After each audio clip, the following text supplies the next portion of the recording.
sommes à quelques jours de Tisha B'Av, veille de Shabbat qu'on appelle Shabbat Chazon. On lit une haftara difficile, on lit une haftara qu'on appelle pour Anuta. C'est une haftara d'une prophétie difficile. Et on est en période où il faut se préparer pour Tisha B'Av. Tisha B'Av est considéré comme un Moed. Moed n'est pas seulement une fête, Moed c'est un rendez-vous.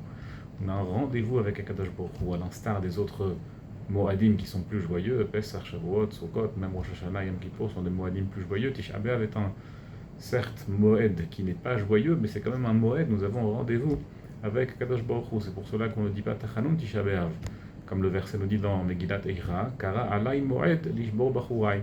Donc c'est considéré comme un Moed, c'est pour cette raison qu'on ne dit pas Tachanun pendant Tisha B'Av. Alors préparons-nous ensemble, avec ces quelques temps qui nous restent avant Tisha B'Av.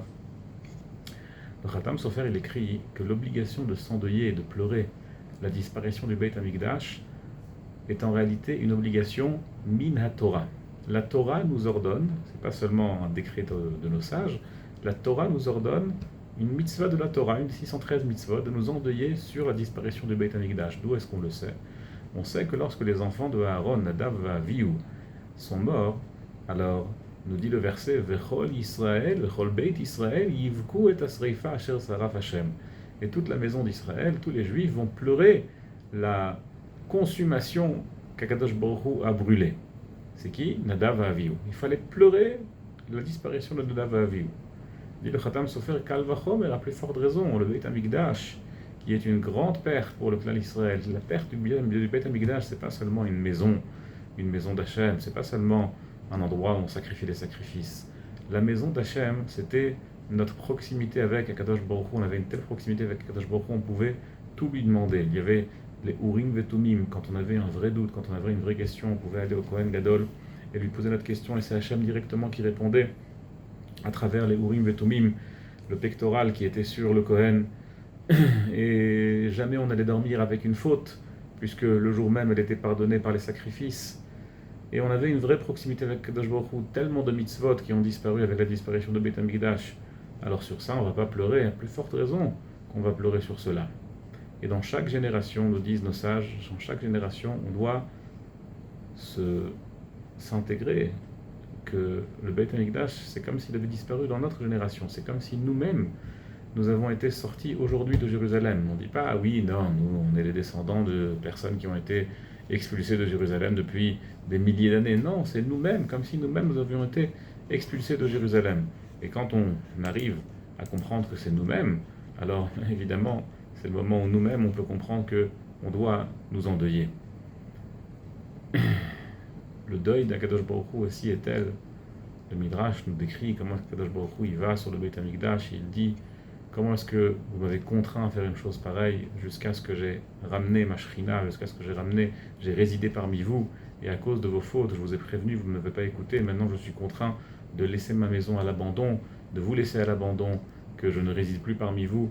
Et chaque année et année, Akadosh Baruch Hu se lamente à nouveau, bien que le Talmud nous dit que Eina Shrina Shora Ela Mitor Simcha, Akadosh Baruch Hu ne peut pas être présent, sauf quand c'est par la joie.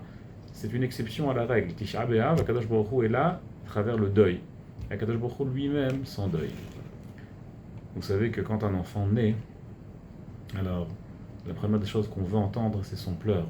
Si on n'entend pas son pleur, alors on a très peur.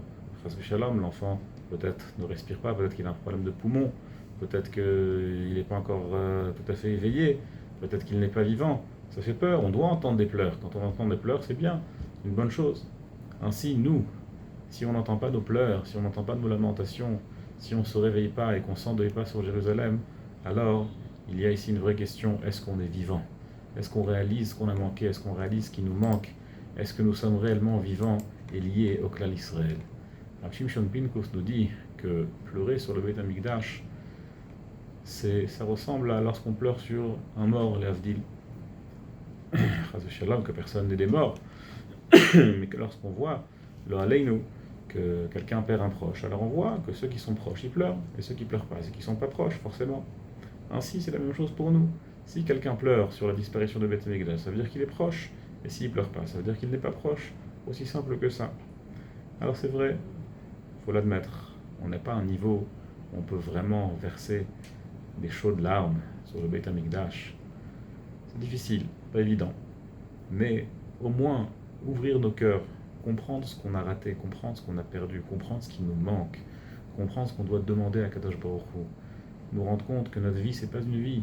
Et c'est pas juste à cause des malheurs, et c'est pas juste à cause de l'antisémitisme et de tous les malheurs qu'on a par les goïms et par les gens qui nous haïssent. C'est pas seulement ça. On n'a pas de vraie vie spirituelle, on n'a pas de vraie proximité avec Kadosh Baruch Hu. Et c'est tellement dommage, c'est tellement nul une vie où on n'a pas une proximité avec Kadosh Baruch Hu. Alors qu'on pourrait avoir de notre vivant dans ce monde-ci une vraie proximité avec Kadosh Baruch Hu, lui parler, le sentir, être près de lui, avoir une vraie vie spirituelle, comprendre que notre vie qu'on vit, c'est pas ça, c'est pas ça, c'est pas là où on doit arriver à une vraie vie spirituelle, main dans la main avec Kadosh Baruch Hu, et c'est ça qu'on aura Bezrat Hashem lorsque le Beit HaMikdash sera construit, très prochainement encore avant ce Tisha B'Av. Alors Bezrat Hashem, je nous souhaite à tous qu'on n'ait pas besoin de Tisha B'Av, qu'on n'ait pas de Tisha B'Av, qu'on se retrouve tous à Yerushalayim avec le Beit HaMikdash encore avant ce Tisha B'Av. Kol Tov et Shabbat Shalom.